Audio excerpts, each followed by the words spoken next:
Oh, tol, bakit? Ano bang problema sa mukha mo? Ba't mo tinitignan? Bakit? May problema ba sa mukha mo? Oo, tol. Eh, ilang ilang buwan na akong gumagamit ng product na in-offer ng kaibigan ko. Pero parang wala pa rin namang pagbabago ang mukha ko. Ganito pa rin, oh. Oh, wala talaga.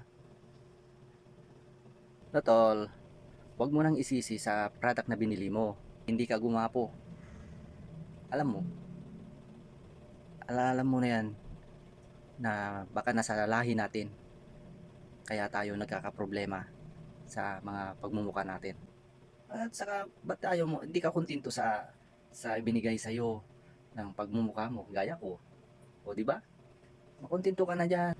Baka nasa lahi na natin yan. Mali mo, doon tayo nagkakaproblema.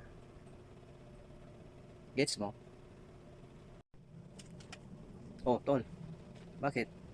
Ano bang problema sa mukha mo? Ba't mo tinitignan? Bakit? May problema ba sa mukha mo?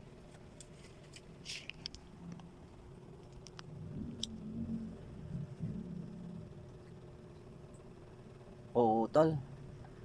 Eh, ilang ilang buwan na akong gumagamit ng product na in-offer ng kaibigan ko.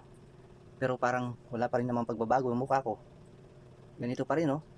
Oh, wala talaga.